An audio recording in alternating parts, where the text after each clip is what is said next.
So ever since I first started leatherworking, one of the projects I've always wanted to try was making a pinwheel coin pouch. The first time I saw one of these was when a friend had showed me one. It looked like it was simple to make, and I assumed that a template or a pattern would be easy to find on the internet. Turns out nobody really had any, and if they did, they wanted to sell that pattern. This is the sort of thing that I'm talking about. It's cut from a single piece of leather, and it's simply folded to create pleats that keep the coins in place, and you simply open it up like so and put it back in your pocket when you're done. Now this is the one that I just made. It has no finish on it. It's quite a bit flatter because there's never been any coins in it, and there's no stamping or any embellishments on it.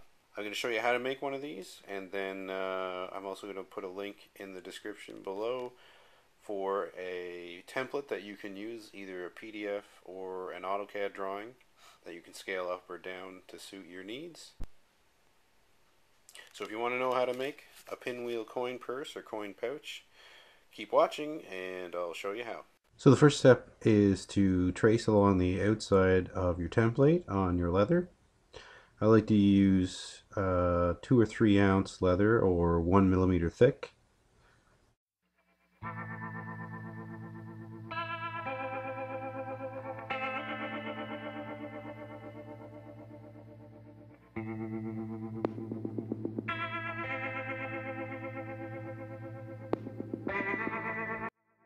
Once you're done tracing the outside of the pattern, the next step is to mark the corners of the inside octagon. I normally just poke the pencil through the paper template and then connect those lines afterwards. And you also want to mark the center points of each of the lobes. Once that's done, we're going to connect up all the points with a ruler, and that's going to make our fold lines. I am using a pencil to mark the leather, but I'm not pressing very hard as I don't want to make any indentations in the leather.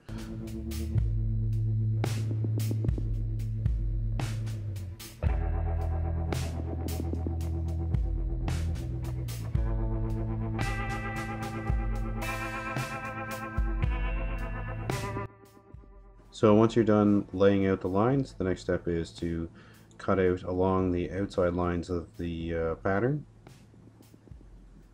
I like to use a pair of scissors. You can use a knife or you could use a rotary cutter. I find that the scissors work best.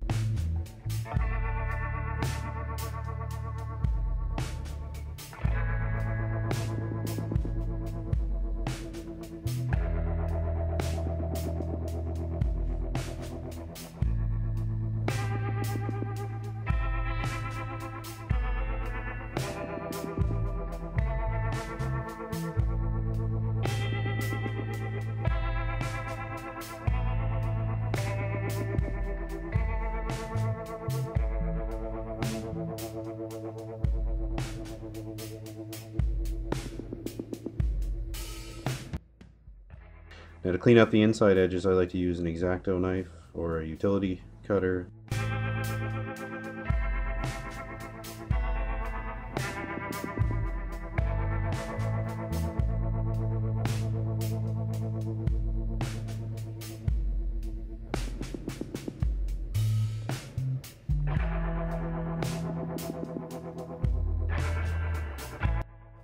The next step is to get ready for bending, to ensure that the leather will bend easy and retain its shape.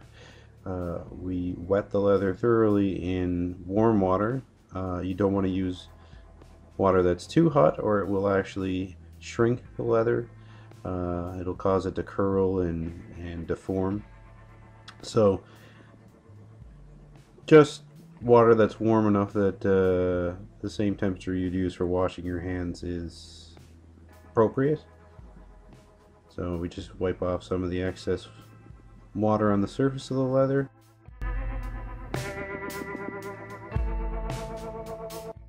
The first step is to fold along all the inside lines along the octagon.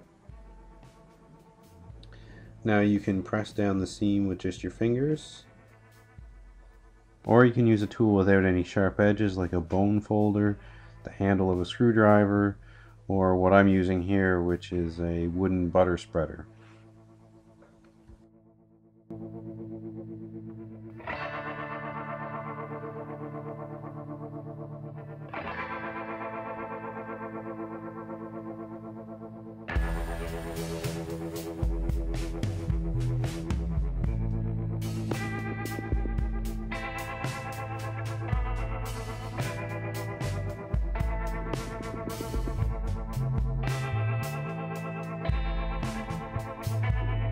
So once you have your inside folds made, the next step is to fold from each intersection of the octagon out to the middle of each lobe on the outside of the pattern.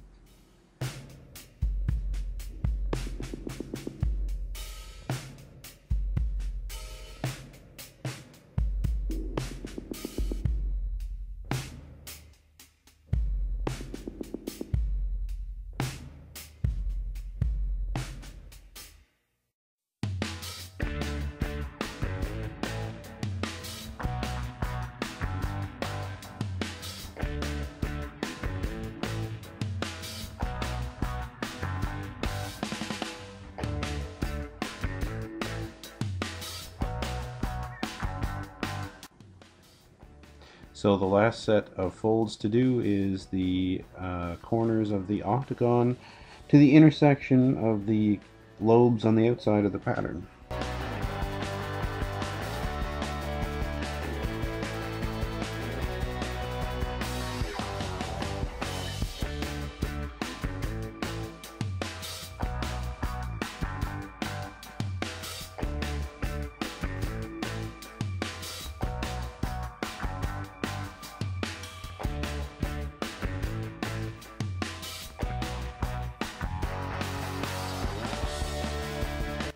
The next step after the folds are completed is to collapse the pleats in on themselves in a spiral pattern. Because the leather is still wet and pliable, you can massage the folds to achieve the shape that you desire.